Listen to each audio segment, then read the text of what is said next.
ये class 12 chemistry में practical number 4 जो कि साल्ट एनालिसिस पे हम डिस्कस करने जा रहे हैं, जिसमें हम लेड क्लोराइड साल्ट के बारे में हम डिस्कस करेंगे कि किस तरह से हम लेड आयन और क्लोराइड आयन जो कि एक साथ साल्ट के फॉर्म में प्रेजेंट हैं उनको किस तरह से हम प्रैक्टिकल लैब मैनुअल में लिखेंगे और किस तरह से हमको प्रैक्टिकली लैब में करेंगे।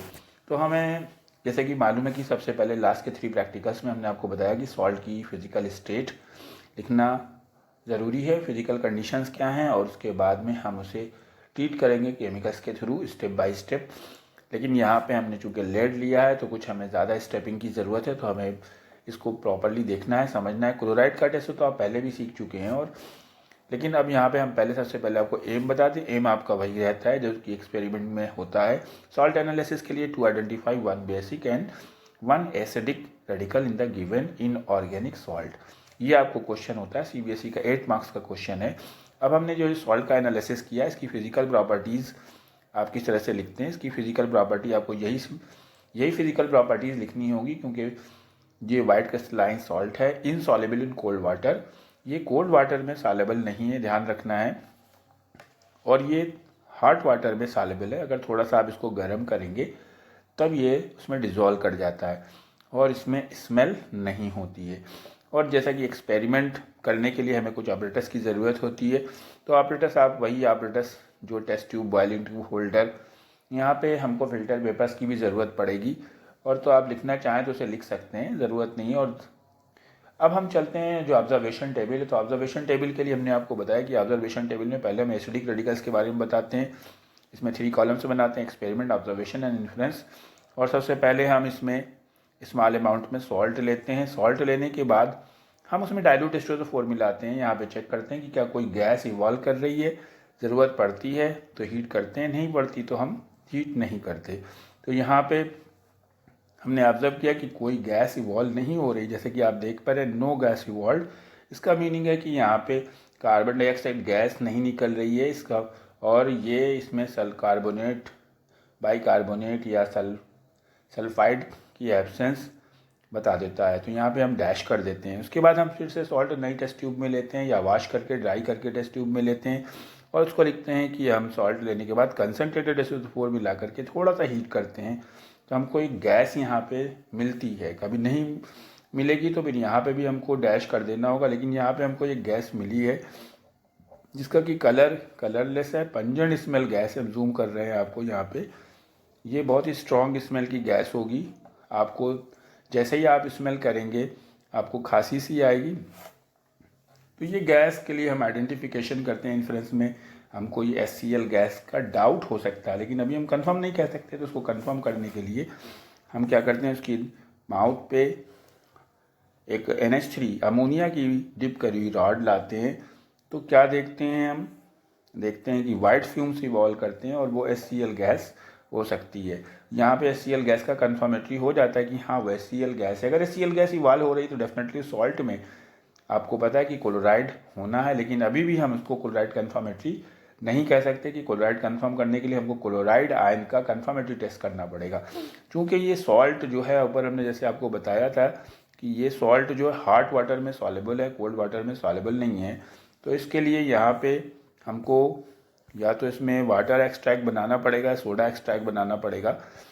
तो यहाँ पे हमने सोडा एक्सट्रैक्ट बनाया है, और 1 ml सोडा एक्सट्रैक्ट लेके उसमें अगर हम सिल्वर नाइट्रेट मिलाते हैं और वाइट प्रेसिपिटेट हमको मिल जाता है यहाँ पे, जैसा कि आप देख पा रहे हैं यहाँ पे दिखा गया कि 1 ml soda water add silver nitrate solution.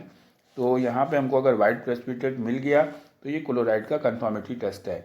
यानी कि HCl गैस कन्फर्म करने के बाद हमको क्लोराइड का कन्फर्मेटरी टेस्ट लिखना पड़ेगा, और ये है आपका क्लोराइड का कन्फर्मेटरी टेस्ट।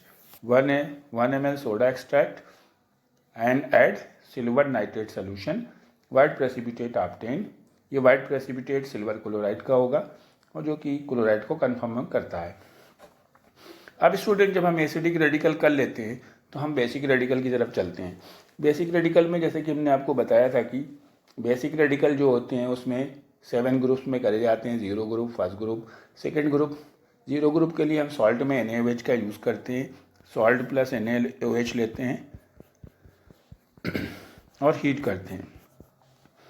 लेकिन ऐसा करने पे क्या होता है कि अगर हीट करने पे कोई गैस निकलती है, पंजेंट स्मेल गैस निकलती है, तो जीरो ग्रुप प्रेजेंट होता है। अगर नहीं निकलती है तो वो उसका मतलब है कि जीरो ग्रुप एब्सेंट है। और जीरो ग्रुप की एब्सेंट होने की वजह से यहाँ पे हम लिखते हैं no gas evolve, no gas evolve और zero group absent.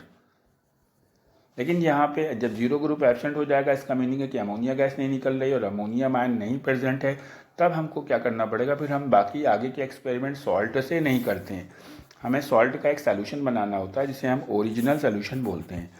Original solution से ही हम आगे के बेसिक रेडिकल्स या पॉजिटिव आयंस का हम टेस्टिंग करेंगे। तो ओरिजिनल सोल्यूशन बनाने के बाद हम उसमें से थोड़ा सा ओरिजिनल सोल्यूशन लेते हैं। मान लीजिए कि 1 ml हमें ओरिजिनल सोल्यूशन लेंगे और हमें फर्स्ट ग्रुप की टेस्टिंग के लिए उसको डाइल्यूट HCl का यूज़ करना पड़ेगा। और डाइल्यूट HCl को मिलाने के बाद हीट करेंगे और कूल करेंगे। और अगर हमको यहाँ पे वाइट प्रेसिपिटेट मिलता है, तब तो फर्स्ट ग्रुप प्रेजेंट माना जाएगा। अगर वाइट प्रेसिपिटेट नहीं मिलता है तो फर्स्ट ग्रुप भी एब्सेंट हो जाएगा। और अगर फर्स्ट ग्रुप प्रेजेंट आता है तो वहाँ पे लेड यानी Pb double positive, Hg double positive या Ag पॉजिटिव यानी लेड आयन, मरकरी आयन या सिल्वर आयन होने के चांसेस होते हैं। तो स्टूडेंट्स, जीरो ग्रुप के लिए हम करते थे NaOH के साथ हीट। अब फर्स्ट ग्रुप में हम क्या करते हैं, ओरिजिनल सोल्यूशन लेंगे 1 ml, उसमें डाइल्यूट HCl यानी फर्स्ट ग्रुप का ग्रुप रीजेंट पूछा जाएगा, तो फर्स्ट ग्रुप का ग्रुप रीजेंट होगा डाइल्यूट HCl। तो देखिए एक्सपेरिमेंट को कैसे लिखेंगे हम। यहाँ पे हमने आपको बताया, पहले तो हमने लिखा taken small amount of salt and added NaOH then heat strongly. यहाँ पे ज़्यादा हीट करना होता है, लेकिन यहाँ पे हमें ऑब्जर्वेशन में कोई गैस नहीं मिल रही, नहीं मिलने की कंडीशन में जीरो ग्रुप एब्सेंट लिखना पड़ेगा। आफ्टर डैट हमें अब ओरिजिनल सोल्यूशन से जाना है। अब 1 ml original solution then add dilute HCl। तो हमको क्या मिला, वाइट प्रेसिपिटेट ऑब्टेन। और यहाँ पे हम क्या बता रहे हैं, फर्स्ट ग्रुप प्रेजेंट और मे बी लेड, मरकरी और सिल्वर, इन तीनों में से कोई, चूंकि ये सिंगल सॉल्ट है आपका, तो कोई एक ही आयन इसमें हो सकता है, चाहे लेड हो, चाहे मरकरी हो या सिल्वर हो। अब हमें ये तो देखना पड़ेगा इनमें से कोई एक प्रेजेंट है, उसका हमको कन्फर्मेटरी करना है। कैसे हम करेंगे, जो हमें वाइट प्रेसिपिटेट मिला है उसको हम हॉट वाटर में डिज़ोल्व करेंगे। किस में डिज़ोल्व करेंगे, उस वाइट प्रेसिपिटेट को लेकर के हम गर्म करके पानी मिलाएंगे, इसमें हॉट वाटर मिलाएंगे तो वो उसमें डिज़ोल्व हो जाएगा, ट्रांसपेरेंट हो जाएगा। डिज़ोल्व होने का मतलब पूरा गायब हो जाएगा और जैसे वाटर जैसा दिखने लगेगा। जब वाटर जैसा दिखने लगेगा तो उसको थोड़ा ठंडा कर लेंगे और उसमें फिर हम K2CrO4 पोटेशियम क्रोमेट बोलेंगे इसे, पोटेशियम क्रोमेट। ये हल्का येलोइश टाइप का कलर होगा, हल्का ट्रांसपेरेंट होगा, लेकिन जैसे ही आप मिलाएंगे तो हमको यहाँ पे येलो कलर का प्रेसिपिटेट मिलेगा। प्रेसिपिटेट और कलर में ट्रांसपेरेंसी में डिफरेंस है। तो जब येलो प्रेसिपिटेट मिलेगा तो हमें ये कंफर्म हो जाएगा कि ये लेड आयन इसमें प्रेजेंट है। और अगर ये हॉट वाटर में डिज़ोल्व नहीं होता है तो इसका मतलब कि फिर लेड नहीं है, इसमें मरकरी या सिल्वर होने का। चूँकि इस सॉल्ट में लेड था तो हमें ये डिज़ोल्व कर गया और पोटेशियम क्रोमेट मिलाने पे येलो प्रेसिपिटेट हमको मिला और लेड का कंफर्मेटरी टेस्ट है। यानी कि अगर हमसे पूछा जाए कि लेड का कंफर्मेटरी टेस्ट बताइए तो हमें क्या बताना है, पहले हमें यहाँ से स्टार्ट करना पड़ेगा 1 ml से। 1 ml original solution then added dilute HCl, white precipitate obtained, white precipitate is soluble in water and add K2CrO4 solution, yellow precipitate are obtained and lead is confirmed। After that हम लोग result लिखेंगे। तो हमारा result क्या होगा student, table बंद करने के बाद रिजल्ट जैसे हम लिखते हैं, in the given inorganic salt acidic radical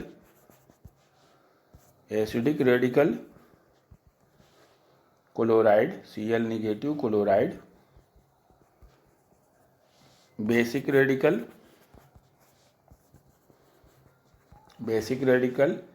Pb double positive lead. और इस तरह से ये आपका एक्सपेरिमेंट नंबर 4 कंप्लीट हुआ। स्टूडेंट्स, इसको आप अपने लैब मैनुअल में लिख लीजिए। आगे आने वाले टाइम में एक्सपेरिमेंट नंबर 5 लेके आएंगे जो कि टाइट्रेशन के ऊपर बेस्ड होगा। तब तक के लिए गुड बाय।